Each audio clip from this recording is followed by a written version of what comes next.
What is going on, everybody? Welcome into Alarm Fantasy Football's very special flag plant show here from the Fantasy Alarm YouTube page. We thank everybody for dropping in. And if you guys are sitting there on the YouTube page, hit that like button, hit that subscribe button, say hello to all of us here, and show a nice little free way to show your appreciation for what we got going on. If you're watching us on Twitter, if you're watching us on Twitch, by all means, pop on over here to YouTube as well. Just kind of helps us along with what we've got. Now, big show here today. This is our annual flag plant show. This is where Andrew Cooper and Jon Impemba and myself, this is it. These are the guys that we are not leaving our draft rooms without. These are the guys that we are heavily invested in, whether it's in a best ball format, season-long fantasy football format. It doesn't matter. These are our guys, our ride or dies for the NFL season. So before we kind of get started here with our individual flag plants, let's go around the room here. Let's say hi to everybody, see how everything's going on as we head into Labor Day weekend, one of the busiest of draft times. We start with Jon Impemba, the man who basically does everything over at Fantasy Alarm, front of the house, back of house, tech. He's a jack of all trades. Created these images for us today, like beautiful images. He does all of our graphics work. Everybody, all of our graphics work. Thank me for bringing the color to the show. I'm doing good. Listen, it's obviously a busy time of year for all of us. We're 300 best ball drafts deep. We're already getting all of our seasonal drafts underway.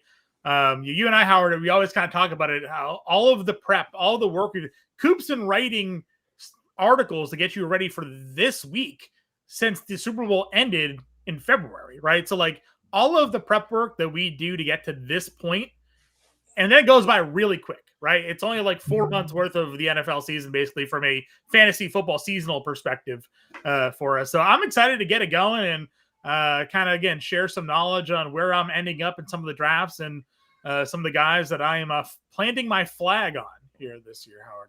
Love it. Andrew Cooper at Coop A Fiasco on the old socials there. What's going on, dude? So new location for you today, new little look for you here at the group. But yet still taking that time away. Like we've got the leash and it doesn't go far.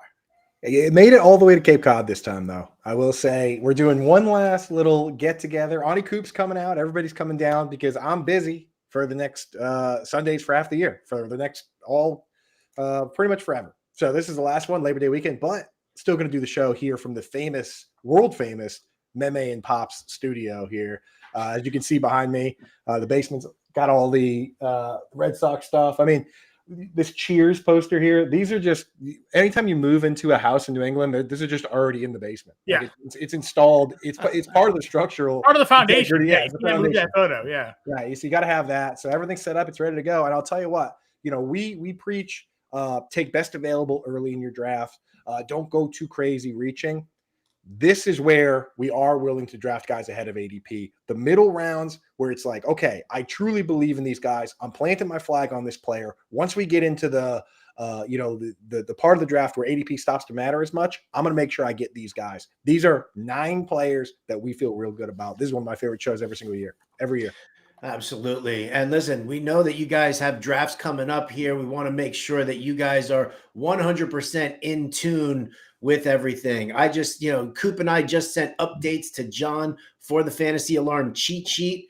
We're talking about draft grid changes, dynamic tier changes, rankings changes, just, a couple of like last minute up to date kind of things, just based off of what we're seeing in the news. I did a draft last night, or at least just commissioned a draft last night with several Fantasy Alarm family members from the Man Smart Woman Smarter League, and a little fine tuning on that cheat sheet just to make sure that when you guys walk into your war room this weekend, you are 100% up to date. Now you see the scroll going there at the bottom. Jon, do we have a QR code that the kids at home can zap for our little pick your promo situation here? Look at that. Wouldn't be doing my job without it, Howard. Wearing a lot of hats out here, dude. Tech guy, everything. 25% off all products. Now, you could get the draft guide and you can get the cheat sheet, which comes with the draft guide. You can get the cheat sheet on your own if you want, but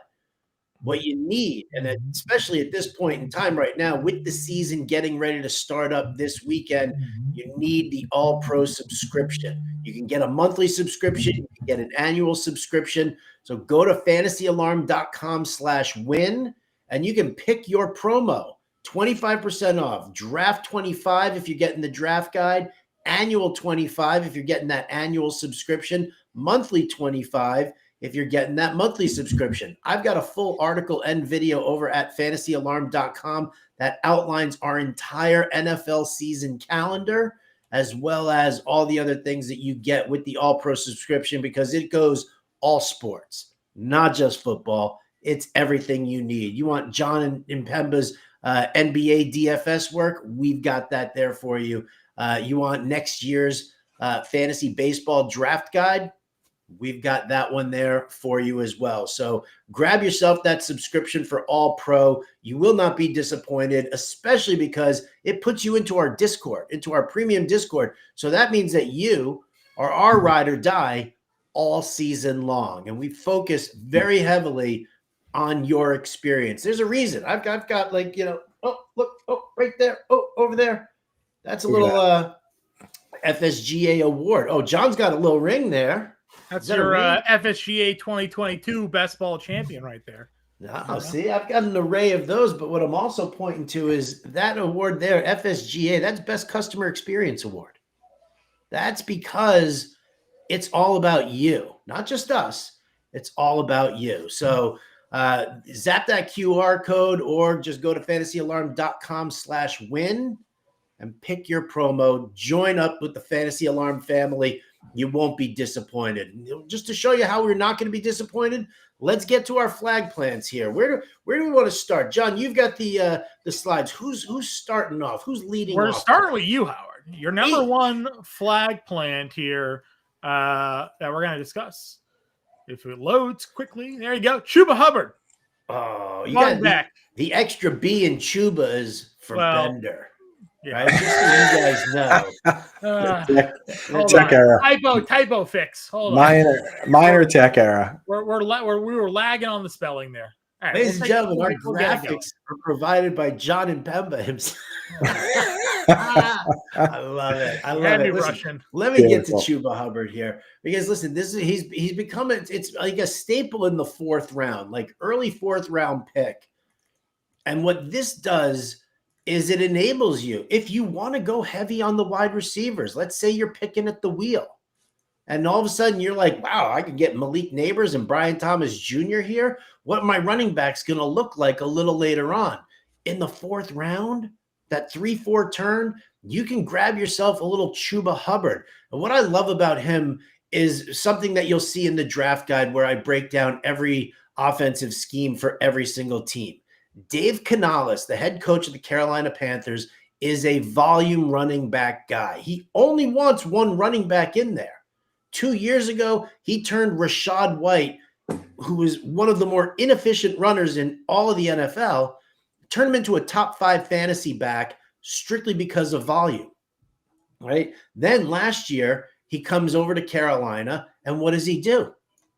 Jonathan Brooks, he drafts Jonathan Brooks, whose knee craps out on him again, and he's done for the entire season. He locks in with Chuba Hubbard, who became his guy. He turned Chuba Hubbard from a 900-yard, 5-touchdown player from the year before into a 1,200-yard, 10-touchdown guy who got nothing but volume. They let go Raheem Blackshear, and don't even start with me about Rico Dowdle. Don't even start with me about him, because I've said this before. If Rico Dowdle was worth anything, don't you think the Cowboys would have kept him? That he knows the scheme, that he knows the system that they're going to run there from Schottenheimer, that he's worth it? No, what'd they do? They signed Javonte Williams, right? Oh, and they took Carolina cast off Miles Sanders. So do yourself a favor. Chuba Hubbard, that is one hell of a flag plant for me. He is going to see volume. He is going to run beautifully all season long. And they need that supportive ground game for Bryce Young in the passing attack. So, boom, give me Chuba Hubbard here, John, number 1. Oh, you changed the spelling. You're so No, it anal. was Look at never you. misspelled. It was always I didn't- spelled yeah. correctly. Nobody has proof. Chuba.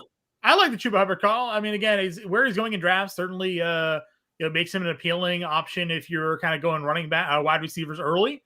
And in the volume, like you said, in that offense, I think we're all coming into this year maybe a little bit bullish on that offense too after the way they finished last season. Coop, what do you think on Chuba?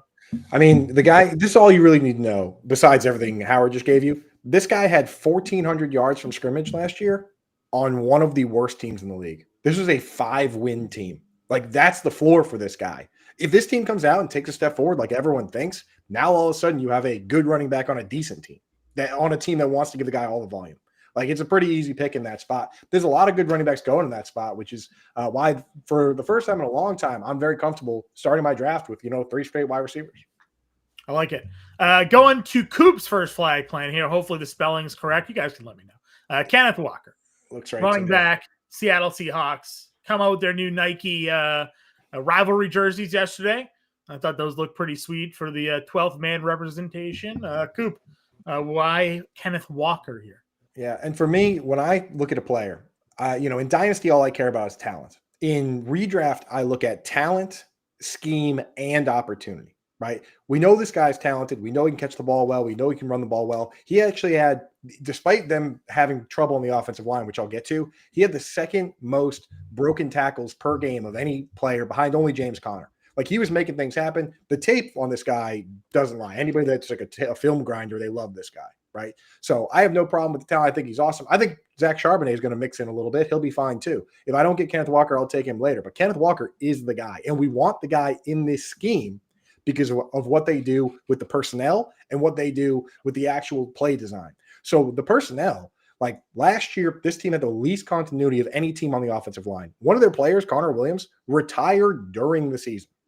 During the season, he quit playing football forever, right? Like, this line was falling apart last year. They brought in Rick Dennison. They brought in Clint Kubiak, obviously. But they brought in John Benton. They brought in everybody that was working with their offensive line. They drafted Gray Zabel in the first round. And to help them out with that, what they do is they run a ton of 2 and even 3 tight end sets, and they use the fullback. So A.J. Barner is going to be blocking a ton. Eric Saubert, Robbie Oots is going to be out there playing fullback. That is so helpful for the running back, right? And what they do with all that is they run Kubiak's zone scheme. So they basically go out, and if you only have a few guys in gaps up front, they have the line and the fullbacks and everybody all moving in the same direction, and they let their running back, who has incredible vision, Kenneth Walker, find those holes. Go and look at Alvin Kamara last year. He was feasting in this scheme last year. And it's not just zone all the time. What they do is if you come in and you try and plug up all the holes and have, 6 guys in the line of scrimmage, boom, he hits you with a gap scheme, man on man type plays. That's when you see like a pulling guard or a tight end come to do a wham block. I wrote an article over at fantasyalarm.com. Just type in Fantasy Alarm Kenneth Walker. I even put GIFs in there from last year's scheme with Clint Kubiak, where he's using these fullbacks, he's using these tight ends. It's so easy for Alvin Kamara. Alvin Kamara was on pace to have his first ever 1,000-yard season. He was only 50 yards away when he got hurt, and he missed the last 3.5 games or so. Like, Kenneth Walker in this system is going to be an absolute dog. And like I said, I'm willing to take Kenneth Walker at or above his ADP. If somebody snipes me on him, I just circle back and I take Zach Charbonnet instead. And if you're in a shallow league, maybe you just take both of them and just handcuff it up that way. But I want access to this scheme because we've seen for years and years and years, and Howard can attest to this, how far back this goes with Clint Kubiak and his run scheme and his relationship with Rick Dennison. Like, it is the perfect system for the running back. Right, Bender? Goes right back to his dad, Gary Kubiak, who in the late 90s, with Rick Dennison as his offensive line coach, churned out 1,000-yard rushers from nobodies, right? Mike Anderson, Reuben Drones, Orlandis Gary. Then he went over to Houston. Reuben Drones. What's that? Reuben Drones. What a name drop. You got it right. I mean, listen, most people like Orlandis Gary more than they like the Reuben Drones drop. But I love the Reuben I'll Drones. even go better than you. Remember Steve Slayton from the Texans before Arian Foster? It was Steve Slayton. They made Dalvin Cook. So I think it's a phenomenal pairing. I have tons of shares. Kenneth Walker. I have probably he's probably the running back. Him and Chuba Hubbard are the two guys who I have the most shares of across all of my my leagues right now, both season long and best ball. And I'll say this also: the handcuff to Zach Charbonnet is what you need, because it's not just investing in the player; you're investing in the scheme itself. I like it. And again, it's an offense where we know that there's some, maybe some uncertainty, right? Like new quarterback now. It's Sam Darnold. Their wide receiver group.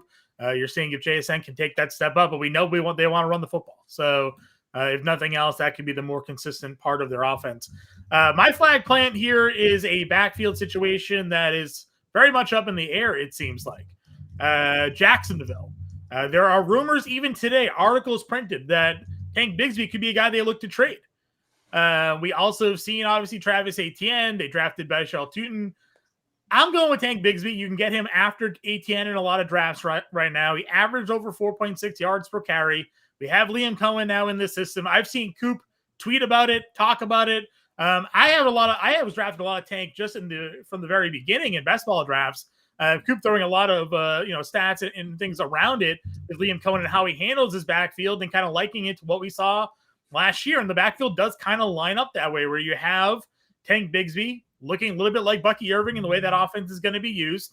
You have Travis Etienne or Tutin, whatever, in sort of the Rashad White pass-catching third down back role, because Bigsby did not catch football last year, only had a handful of catches, so you need someone to sort of fulfill that role.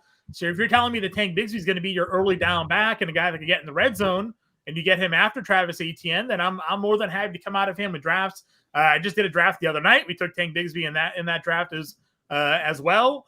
For me, again, it's all about upside. And if he does get traded, I'm imagining he's going to a team that needs a running back or is going to utilize him as sort of that feature back role here. So for me, Tank Bigsby is where I'm going to go, and I'm bullish on this Jacksonville Jaguars offense, and there's more to come on that in this show here. So, Coop, again, you've talked a lot about this system and Bigsby especially. So what is it about him that you're also buying in on this year? Yeah, and the discount we're getting here, I wrote an article on different fallacies in fantasy football, things that like are affecting our ADP because of the way we think. There's one called fallacy of consequences, where, like you said, because Bigsby didn't catch a lot of passes, people immediately think, okay, what happens if this guy gets it? What happens if this guy gets a job? What happens if this guy gets a job? And they rush out the best case scenario with Travis Etienne getting a full job or the rookie Baishal Tutin getting a full job. And because it's comfortable to them, that's what they want. It's where fantasy wishing comes from. But the reality is exactly what you said. Last year, Liam Cohen went with the best rusher as the starting back, the most efficient rusher. That was Tank Bigsby by far last year. He got more carries. He got more yards. He had more yards per carry. He was just flat out better runner than Etienne. And if he doesn't catch the ball well, then they're probably going to take the guys that do, the other guys, and make them the pass down backs, just like Rashad White was. And then Sean Tucker was the mop-up guy, right? That'll be your Baishal Tutin. But I'll tell you what, Nathan Yonke over at PFF did a full study, a great study on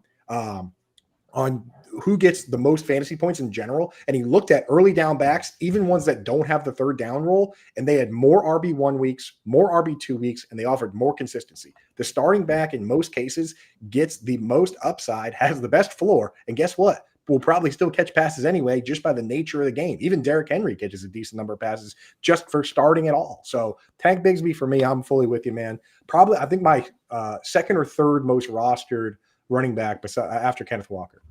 Yep. Yeah, kind of in that same realm. I mean, we've talked about Tank Bigsby, and it's about following the coaching scheme and really following what Liam Cohen wants to do. Etienne, if he's not going to run efficiently, I don't see Liam Cohen having the patience to withstand that. Now, I know they brought in Baishal Tutin, and everybody wants to talk about the fact that, you've got a new regime and it's a new draft pick, and that's the guy that they want to plant their flag in.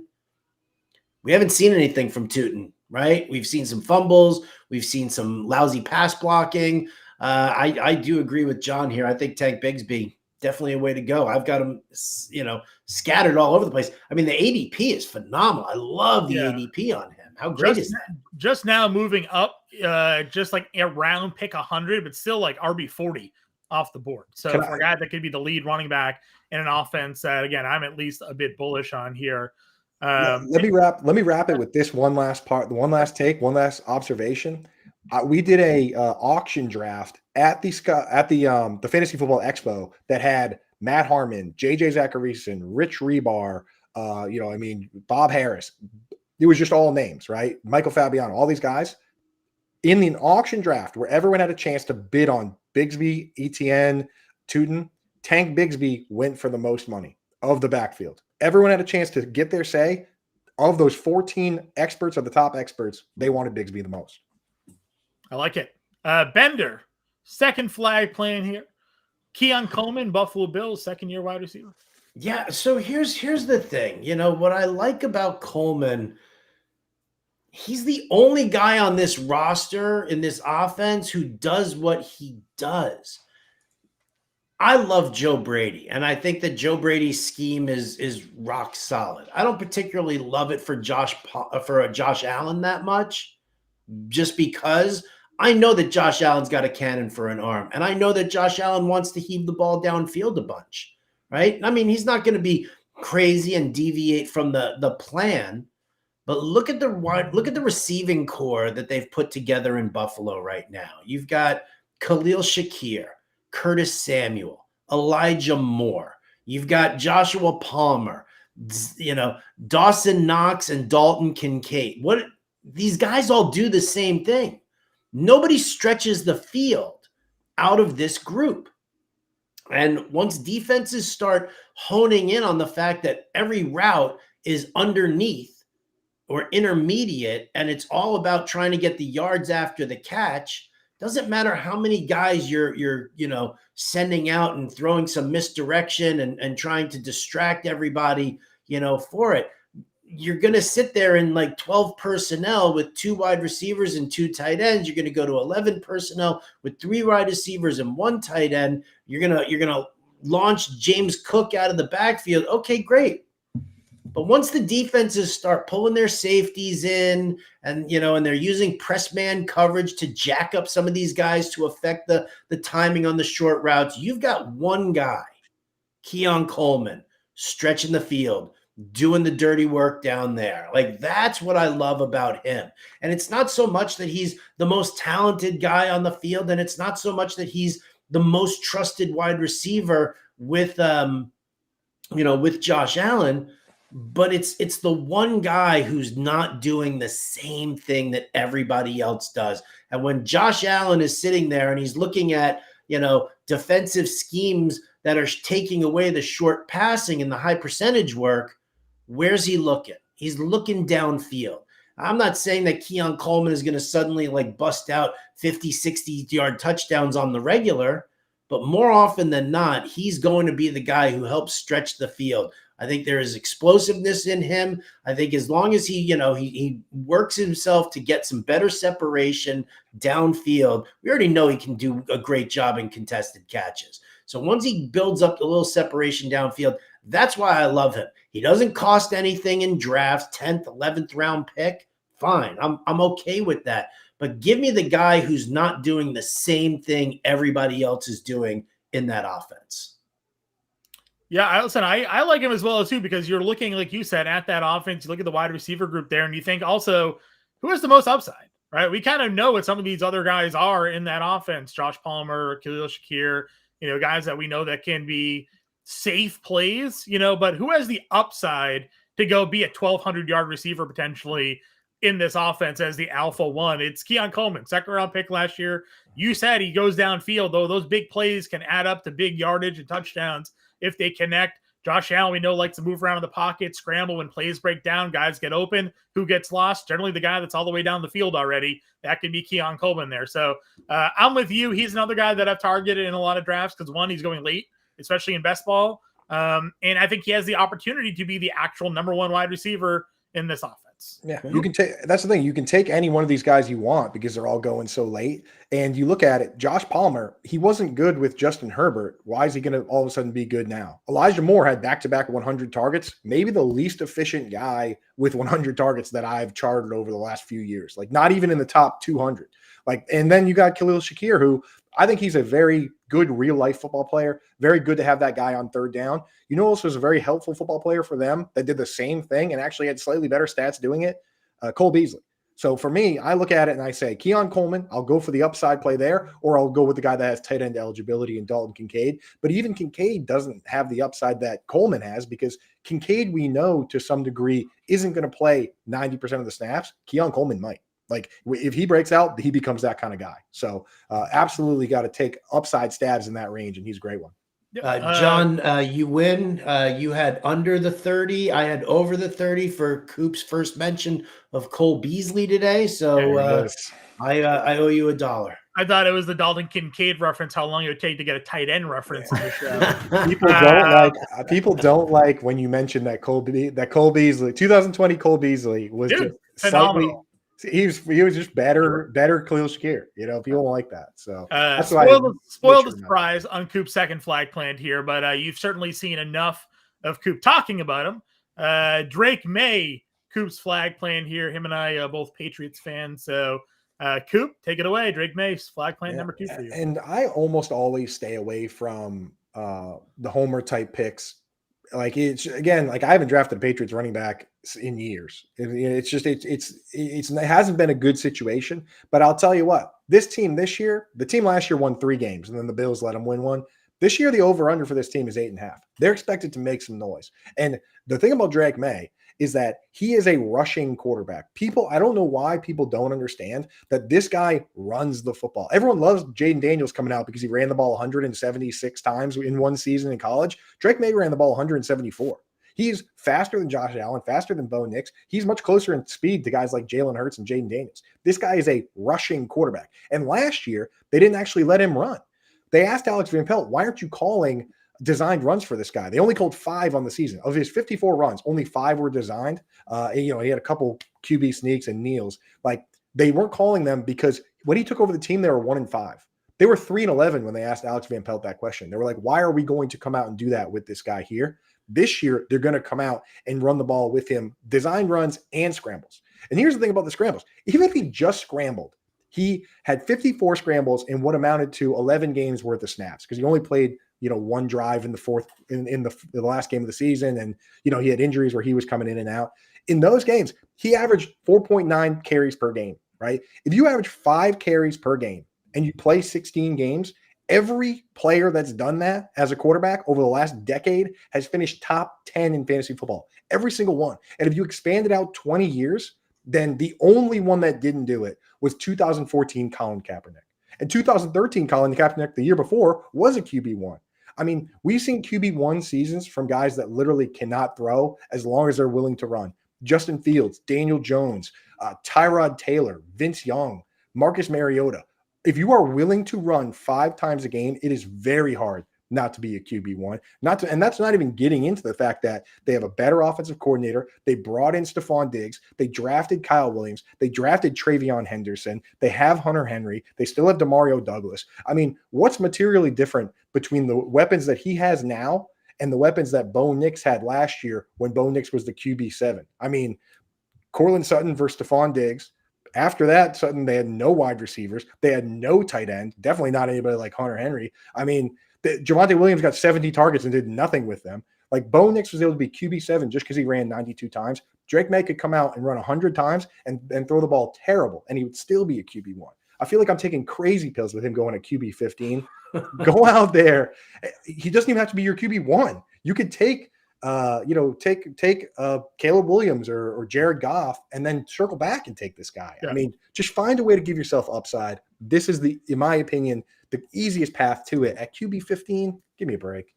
Also helping Drake May here is the fact that because the Patriots are so bad, they have one of the easiest strength of schedules on the board. They could go 9-0. If they beat the Bills, they could go 9-0 to start the season. Yeah. I'm telling you. I'm not going to go that bullish, but I mean, Vegas has them. I think that I did put my homer hat on for one second. I think Vegas has them at like 7.5 or 8.5 wins. So I mean, like, if they get to 7 or 8 wins, odds are Drake May is going to be putting forth a fantasy relevant year. The problem, Coop, and I've looked at this as well, he has like the second lowest projected passing yard total, I think, in Vegas odds, or in that range, like 3,300 yards passing. So he's going to have to do it with his legs. That's what Jalen Hurts has said at 3,200, which I did bet the over on that as well. 50 rushing touchdowns helps Jalen Hurts' potential there. So. Yeah, I mean, maybe Drake May can do a little tush push out here. And where Justin Fields goes ahead of Drake May in drafts. He said at 2,500 passing. Not lately, man. I mean, take a look at some of the recent drafts. I've seen Drake May's ADP climb up. I mean, it's not. As he should. It's good. But yeah, I mean, it's crawling up there close to like I actually saw him get taken before Kyler Murray in a couple of drafts. Well, that's the thing. You talk about the over under 8.5 win total. That's the same as the Cardinals, same as Kyler Murray. Yeah. Bo Nix is set at 9.5. The Bengals are set at 9.5. I mean, like, I don't think people realize how easy this schedule is. This is not going to. And the beautiful thing about the first half of the schedule being easy is that once you get yourself like 6-7 wins, they're not just going to, tank and take the wheels off and stop running like they did last year. Yeah. Fingers crossed that's the way it goes. But I mean, they should be able to come out and have a winning record going in the second half, or at least be 500 where you're still playing to win. So for me, I'm willing to take him as my QB1. I do have him ranked in my top 12 because I understand the floor and the ceiling that comes with the rushing ability this guy has. Sure. Again, and no arguments too much there. Ben, did you have an additional take on him? Obviously, you're a Jets fan. Franco doesn't like that. No, I mean, listen, I've taken Drake May plenty in drafts. I mean, again, if the model here is to grab yourself a quarterback with rushing upside and you don't get the top tier, right, and then you miss out on Bo Nix and/or Kyler Murray, well, then you've got that Drake May, even Justin Fields kind of range there. And what I've basically done is that I've taken Drake May as like a QB2 in almost every best ball. I haven't taken him, in any kind of a season-long league yet, because I have a hard time needing to draft 2 QBs in a season-long format unless everybody else in the room is grabbing that second QB. Yeah. So I've got plenty of shares of Drake May. I don't need to add anything more to it. Why don't we get to your second flag plant, Johnny? Calvin Ridley.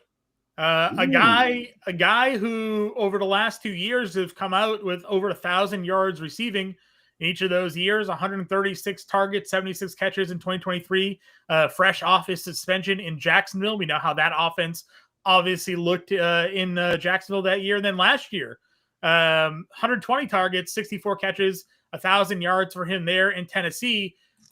The quarterback play in those 2 seasons were pretty dreadful. Right? I mean, Trevor Lawrence obviously had a very down year. Last year, they were just swapping quarterbacks in and out there in Tennessee. Now he has the number 1 overall pick in Cam Ward as his quarterback. I think Ridley is just going to continue to be that guy that is the top target in that offense, going to get fed 120 plus targets. If you just believe that Cam Ward can be a better quarterback than what he's had, the production should at the very least stay where it's at. He finished as wide receiver 28 last year in PPR leagues. He's coming off the board as wide receiver 30 in PPR leagues right now on average. He's just a safe wide receiver 2, wide receiver 3 play that I think could have some upside. I know we hate saying the buzzword upside as a fantasy analyst, but where else is the ball really going to go there consistently enough? And this is a team that we still think is going to lose football games, so they're going to have to play from behind and throw a lot. And if Cam Ward ends up being a above average quarterback, you might get 1,200 yards here out of Calvin Ridley where he's going in drafts. And maybe he cracks the top 25 overall in PPR leagues this year. Yeah, I'll tell you what about Cam Ward is that people are worried. Like when you look at the knocks on Cam Ward, it's that he plays hero ball. It's that he holds on to the ball too long. It's that he throws the ball up for grabs, right? And people are worried that he's going to end up being the next Jay Cutler or Ryan Fitzpatrick or Jameis Winston, which if you're a Titans fan, that's scary. But I don't care about them winning games. I care about fantasy football. Those quarterbacks I just named, Bender, those sound pretty good to me, right? For fantasy wide receiver? Sure, absolutely. Absolutely. Yeah. I'm a big fan of Calvin Ridley as well. I actually added in when I was doing the value pick for for the DraftKings Week 1 article. I put Calvin Ridley in there. I mean, he's only $5,000 on DraftKings. But I also had to mention the fact that he's probably a contrarian play for Week 1. And this is definitely something he's going up against Denver.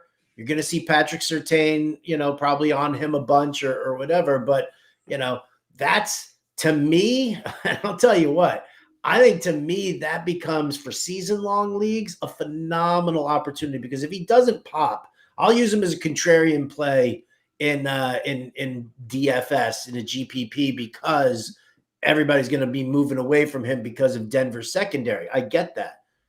But if he does get shut down in week one, or if he has a disappointing week one, that's a guy who I am immediately sending trade offers for in week two. Because everybody panics after week one in fantasy football, especially if a team loses, if it's a guy who they invested, a good solid 6th or 7th round draft pick in, they're going to sit there and they're going to lose faith immediately. That's like the ultimate of buy low opportunities for sure come week two, because I'm totally in on Calvin Ridley once again. Surtain is the reason that we should have when you get a pass interference call, you should get half the points because he does just pull your pants down if you beat him. He's the most annoying for fantasy. The worst. All right, Bender, flag plant number 3 for you here. Mason Taylor had to see a jet on here, of course. Looking for my jet stuff here. What is that? Notice it's not handy. Oh, there it is. It's right over there. For the garbage. Wow. Oh, sorry. Wow. Sorry. Wow. I'll walk off. I'm at my parents' house, and there's just Patriot stuff within reach in every direction. That is that's a little sad. I'm not gonna lie.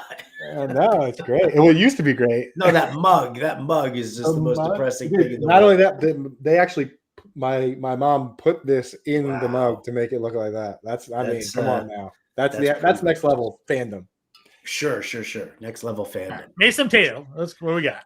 Let's get to Mason Taylor. Well, I mean, listen, I think that this is prime for a fantastic season for Mason Taylor because here's the situation in New York. Because everybody's kind of down on Justin Fields. And I get it. He hasn't been a strong passer in his career. The prop for his passing yard total is nice and low. Everybody just assumes that he's going to run the football as much as he possibly can, which is going to not only devalue Breece Hall, but it means that it's going to be less work for Garrett Wilson. Stop. Tanner Engstrand knows how to run an offense. And I'm very confident in the fact that he's going to keep Justin Fields on the straight and narrow path. We've seen quarterbacks fail throughout the NFL, and then they get into the right scheme with the right coaches, with the right personnel, and suddenly they do great things. Baker Mayfield. Everybody hated Baker Mayfield until a couple of seasons ago, right? Sam Darnold. Everybody hates Sam Darnold. Except when he goes to Minnesota and he fits in that scheme right there. And all of a sudden he becomes somebody strong. So I've got faith in Tanner Engstrand. What we need to see from Justin Fields is where are his favorite targets. He's got Garrett Wilson. We get that. Fine. Who's the next receiver? Josh Reynolds. I put him into the DFS article as far as a dart throw goes because he's $3,300 and he's literally he was the only guy who knew Tanner Engstrand's scheme coming in because they worked together in Detroit. So there's familiarity there with exactly where he needs to be based off of what the play calling is. But he's an average pass catcher at best. So what are they doing? They've got a guy in Mason Taylor who looked fantastic at LSU as a tight end. He can block and he can catch. He can run routes well. And I think that's what the Jets are actually looking for a lot more from him. They want him to, block and release. They want him to run routes. He is probably the second best pass catcher on that team in between wide receivers and tight ends. I think Breece Hall is a rock solid pass catcher too. But they're going to have to utilize the tight end. And when you're trying to get a quarterback comfortable in his scheme and confident with his completion percentage, then you want to incorporate passes to the tight end. Engstrand watched Ben Johnson do it with Sam Laporta and all the other tight ends in Detroit. He's going to do the same thing with Mason Taylor. He's not a free pick anymore. His ADP's kind of climbed up a little bit, but Mason Taylor is a guy who I keep taking late in my drafts.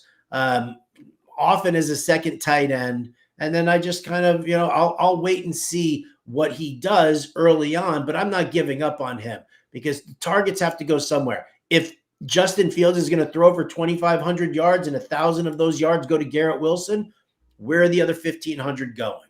Mason Taylor.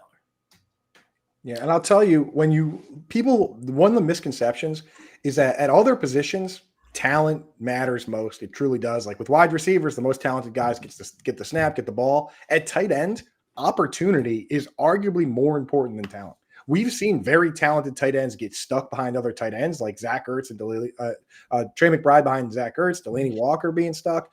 We've watched really talented tight ends be in the wrong scheme, like Evan Engram with the Giants. When he goes to the Jaguars, he breaks off in a big way. We've watched guys get stuck behind two wide receivers. Opportunity is king, and there is no really better opportunity. There's no team, and I hate to say it, Howard, but is there any team that has a worse wide receiver two than the Jets?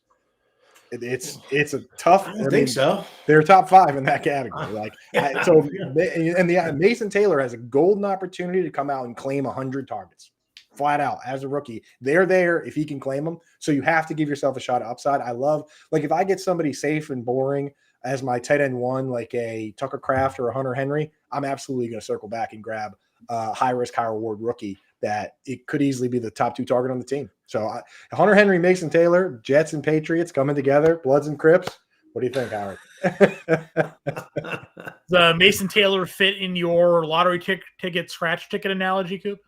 Oh yeah, absolutely. He's right there in the when you go to the yin and yang tight end article at Fantasy Alarm, where I have my dynamic tier rankings for the tight ends. He's right there in the yang column, and he's highlighted green because he's a player I like taking as part of that strategy. Let's see what your second or your final flag plant is here. Michael Pittman, wide receiver for the Indianapolis Colts here. Coop. Right. And here's the thing with Michael Pittman. This is a guy who came out for this team. He's the split end. They paid him a ton of money. Well, he doesn't always play split end, which I'll get to, but they paid him a ton of money, and he's the captain of the team. He leads the team in snaps. He leads the team in targets every year. Last year, the years before, he was getting 140, 150 targets, finished as the wide receiver 13 catching balls from like Gardner Minshew. Last year, he comes out and breaks a bone in his back and plays through that injury. If he just didn't play, like this happens all the time with these guys that play through injury. If he just didn't play, then we would say, oh, he got hurt. And then this year, we'd probably be drafting him back where he was going, top 20, 25, 30 wide receiver, right? Instead, he played through a broken back. His separation numbers were down. His success rate versus man-to-man was down because he was playing hurt. And when you go over to my article, you just type in Fantasy Alarm Michael Pittman, it should come up. You'll see I charted it all out. You can literally see from the back injury when he got hurt and how his production went down from there, right? This year he's coming back. He's fully healthy. It's not a disc issue. It's not a hernia. It's not a ligament or muscle. It was a bone that's fully healed now. So I'm expecting Michael Pittman to come out and be the guy. And last year, Anthony Richardson, I went out and looked at every quarterback over the last 20 years or so that's thrown at least 250 passes, which is 630 players. Anthony Richardson's 47.7% completion percentage last year was the second worst behind only Tim Tebow. That's how bad he was at throwing the football last year. Daniel Jones has been a better passer than Gardner Minshew. Surprisingly, been able to support some fantasy relevant guys. All he really even needs to do is average 215, 220 pass yards a game. And now we're talking about the same pass totals that Jaden Daniels put up last year. And Terry McLaurin was incredible. This guy could go back to being, again, I said wide receiver 13 the year before he hurt his back. He could go back to being that caliber of player, but he doesn't even have to because he goes off the board outside the top 40 wide receivers. I've been taking this guy as my 4th, 5th, 6th wide receiver in a bunch of these drafts. He is one of the easiest clicks for me. Who else in that range is playing 90% of the snaps? And he has Alec Pierce as a field stretcher to play split end and let him play Z and let him run the intermediate routes. I mean, for me, this is one of the easiest clicks in fantasy football, especially if you're in one of those leagues with 3 wide receiver spots and multiple flexes. You're going to feel good about having this guy in your lineup every single week. Pittman, he's my, I'm not scared to say, he is my most rostered player percentage-wise in all of fantasy football, up near 32% rostership for a guy that's done damn near 200 plus best ball drafts. It's not often we can say that Daniel Jones is a QB upgrade. I know, but it's true. It's true. Gardner Very Minshew, true. when this guy was wide receiver 13, Gardner Minshew was averaging under 200 pass yards a game. Like he's a player that has never, and we've seen it time and time again with guys like Terry McLaurin and Andre Johnson. I don't even think Andre Johnson, did he ever have a good quarterback? Like sometimes these guys just get stuck with bad quarterback play. And I love from Matt Shaw. I was gonna say, you're dogging Matt Shaw. I think you feel like for 5,000 yards 1 year or something like that. Best Matt Shaw, the second best third round quarterback statistically behind Russell Wilson. I'll give him that. So, but yeah, okay, that job then. But 4,700 yards in 2009, man. Daniel Jones, all he has to be is okay, and it'll be a massive improvement from what last year was terrible. Okay. Any thoughts, Bender? I mean, listen, Coop and I kind of went back and forth a little bit on Michael Pittman months ago, and kind of, I was dogging him, and I dove in, after Coop, wrote that article over at Fantasy Alarm, did the player profile on him, and I mean, listen, obviously the upgrade is, at quarterback is huge, but the thing for me about it, and the reason that I do have as many shares of Michael Pittman as I do is because that he is the number one wide receiver on that team. And he's falling to like the 9th, 10th, 11th round in drafts. Like when you're sitting there at that point, I mean, if you want to talk about just drafting for value, where's that's the lowest wide receiver one I've seen anywhere. Even Calvin Ridley with Cam Ward as his quarterback is still a 6th or 7th round pick for a lot of people. So opportunity is key. Targets are key. If you think that Josh Downs is going to be seeing the most targets on this team, well, then you are sorely mistaken. So I'm with you on the Pittman call here. I would have 50% rostership if it wasn't for you and the rest of the Fantasy Alarm family taking him before all those drafts and everybody knowing your picks there, Coop. Well, here's the thing. He could be this year's Cortland Sutton. Last year, Howard was all over Cortland Sutton. He's like, we don't know what the quarterback play is going to be like, but it's got to be better than it's been. This guy's the number one on his team. He's going outside. Last year was going outside the top 36 wide receivers, and boom, you got yourself a guy that was that well outperformed ADP. And the conditions to me are very similar. My final flag plant here, obviously being the quarterback guy, got to get a quarterback here. Trevor Lawrence is coming off the board as QB 20 right now in fantasy football drafts. Trevor Lawrence last year obviously had a very bad year. He was injured. Everything kind of fell apart in Jacksonville. He's also kind of had a very rough overall go in the NFL since being taken number one overall. He's essentially had a new coach, new system to learn almost every single year. Hasn't been able to get his feet set. They've had, poor supporting cast around him for the majority of that time as well. He did take them to the playoffs, obviously, and had his best year, his second year in the league in 2022, where he finished as QB 8 overall. In that season, he threw for 4,100 yards. He had 25 touchdowns. He had 8 interceptions, and he has a little bit of rushing upside to him. He ran for almost 300 yards and 5 touchdowns.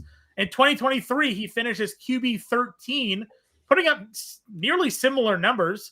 4,000 yards, 21 touchdowns, did have 14 picks that year, but went and added 339 rushing yards and 4 touchdowns.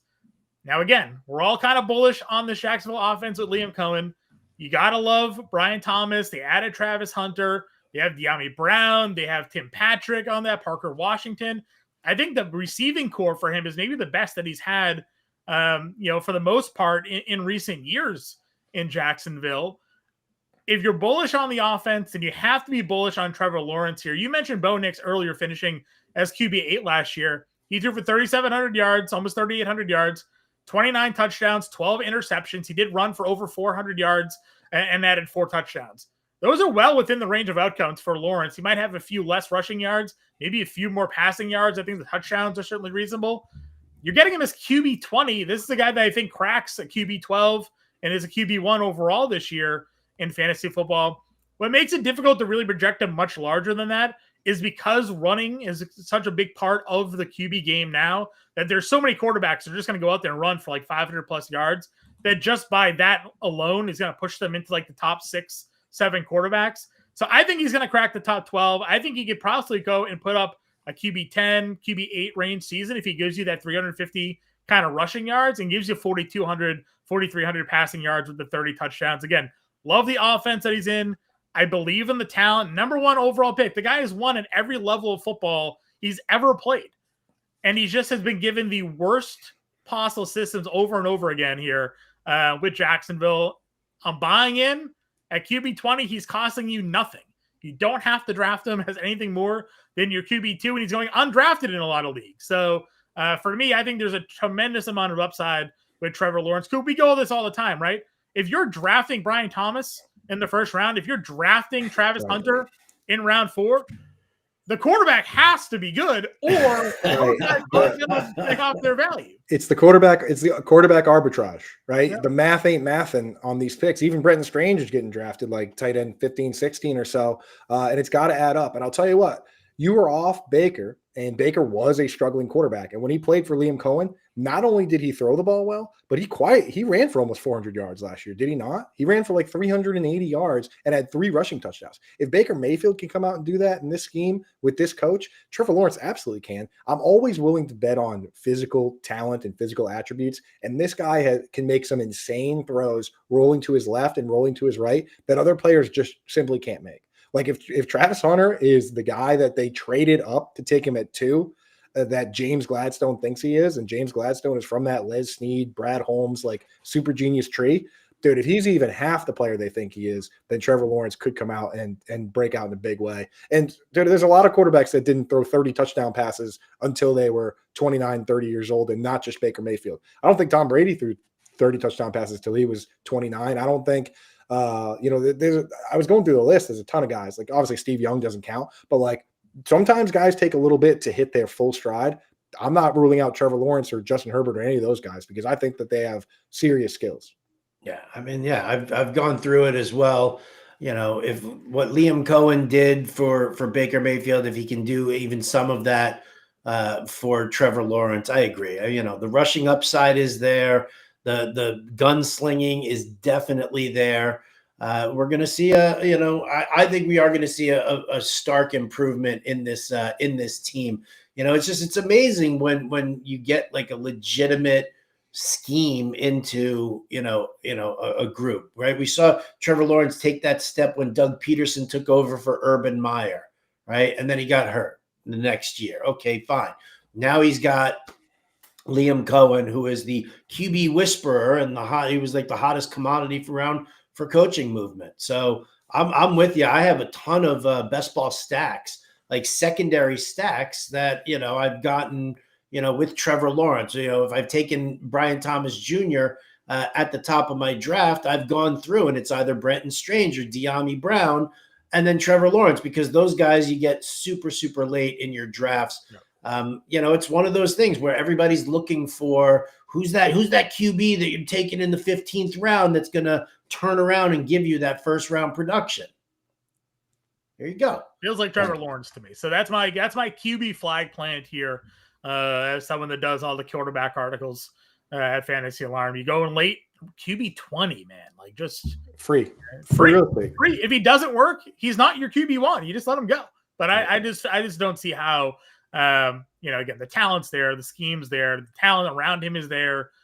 I think that offense is going to put up points. Obviously, Tank Bigsby was my first flag plan, and rounding it out with Trevor Lawrence here for me. So look at that, and a former Jag and Calvin Ridley. John's Florida bound here. Look at that. He just hates Urban Meyer. Everybody hates Urban Meyer. No doubt about it. John, can you do me a favor? I just need to know. Because Coop and I did it. Can you give me a drum roll real quick? Let me see what it looks like. You're right. It does. Dennis Rodriguez is right. It does look like we're milking cows. No. No. Don't do that, dude. That's elbows up. That's one John, 2 cups. Right? Gotta go. We'll work on it. We're gonna for next year's flag plant show. Speed milking. You look like you were doing the maracas on that one. Yeah. A little bit. All right.